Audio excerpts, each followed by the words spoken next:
Okay, so what do autonomous factory robots, stolen encrypted data, and drought-resistant roots all have in common? I know, right? On the surface, they sound like totally unrelated concepts pulled from completely different industries. But they're actually the three most critical pillars converging to define the technological landscape of the very near future. Welcome to The Explainer. Today, we're diving into an absolute whirlwind of research covering everything from artificial intelligence and quantum computing to climate tech and synthetic biology. The massive, undeniable theme running through all of our sources today is that 2026 marks a critical transition. We are officially moving out of the era of theoretical tech hype and wild experimentation and stepping firmly into what's being called the execution era. Real-world application, measurable transformation, and absolute durability are the new mandates. Here's our roadmap for today. We'll be hitting 1. 2026, the execution era. 2. The agent revolution. 3. The quantum security crisis. 4. The synthetic biorevolution. And 5. Human-machine symbiosis. Let's jump in. Okay, let's dive into this. Section 1. 2026, the execution era, moving from speculation to scale. Listen, the era of wild moonshots, it's basically over.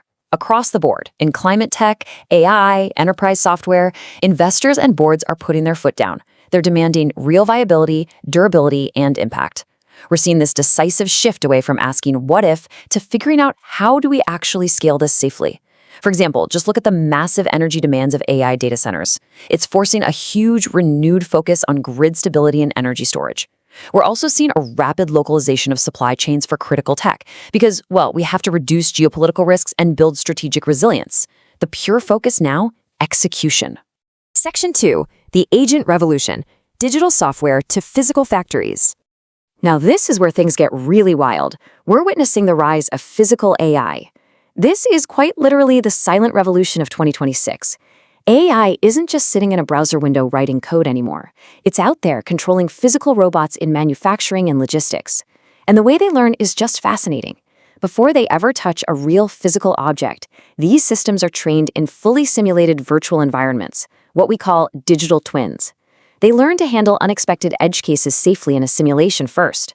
Then, once they're deployed in the real world, a robot that's been operating for over 1,000 hours isn't just a machine worker. It actually generates a massive, highly valuable training data set full of real-world tolerances.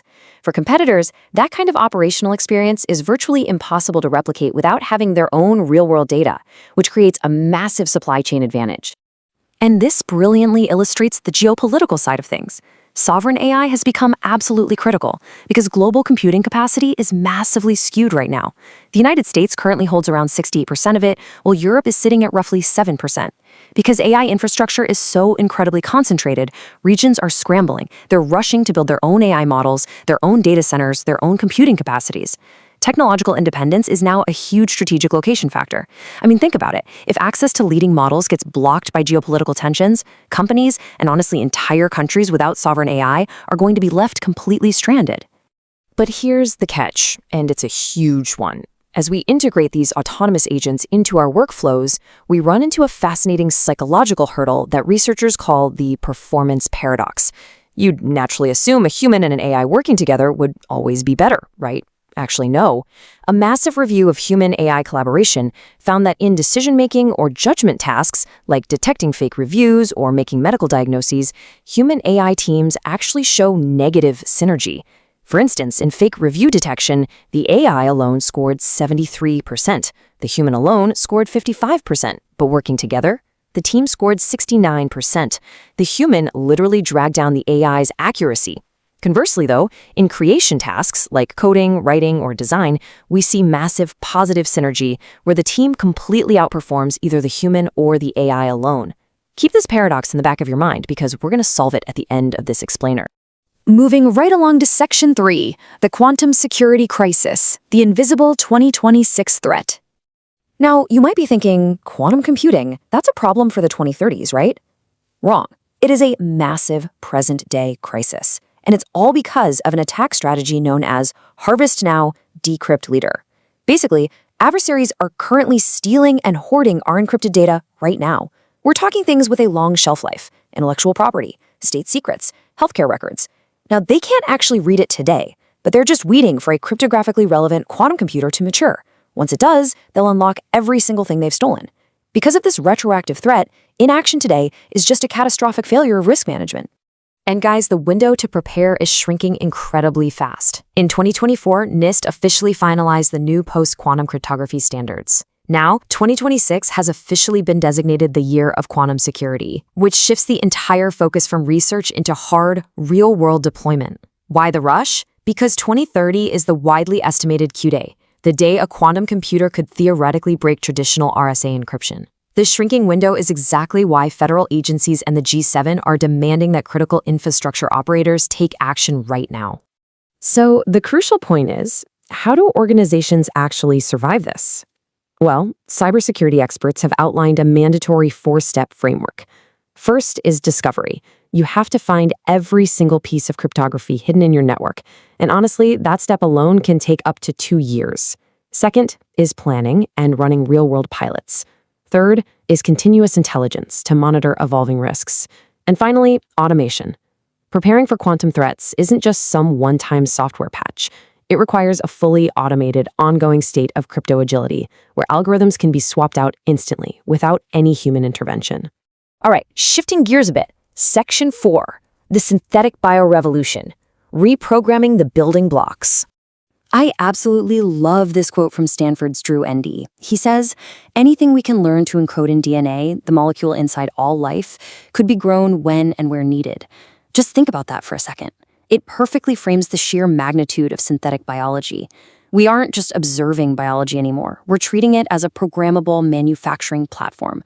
We're literally learning to write DNA to create foods, materials, and medicines with staggering precision. This isn't some far-off sci-fi concept anymore, folks. This is the absolute bioreality of 2026. Scientists are actively reprogramming the way crop roots grow right now, making them dive way deeper into the soil to find water, creating profound drought resistance. Over in medicine, researchers are developing skin creams that function as vaccines without ever needing a needle, alongside diagnostic tech that works directly with your body to continuously monitor your health. These are concrete, real-world applications that are fundamentally upgrading the human condition. And this whole biorevolution, it ties directly back into the global climate crisis. For years, climate tech was basically just about mitigation, just trying to cut emissions. But in 2026, the focus has expanded dramatically to adaptation and resilience. Drought-resistant seeds, AI-powered agronomy, smart water tech, this is how societies are going to secure the global food supply chain. Furthermore, this bioengineering allows us to finally realize a true circular economy. We're creating materials that are born from nature and can seamlessly return to it, eliminating waste at the absolute foundational level. Which brings us to our final act. Section 5. Human-machine symbiosis. Becoming the centaur. So this brings us right back to that wild performance paradox we talked about earlier, where humans actually make AI worse at decision-making. The solution here lies in engineering what researchers are calling shared mental models. This is a psychological state where the human and the AI truly understand each other's roles, capabilities, and limitations. Without this shared understanding, we humans fall into some really dangerous cognitive traps. We either hit algorithm aversion, where we stubbornly ignore a totally correct AI, or we get lazy with blind automation bias, trusting a flawed AI. Both completely ruin the partnership. Now, what's really interesting about this is how it fundamentally solves a 60-year-old debate on how to actually design AI. Like, should AI be a teammate or a super tool? Well, when we treat AI as a co-equal teammate and outsource our judgments to it, we get that negative synergy. We get cognitive de-skilling. The human literally loses their expertise.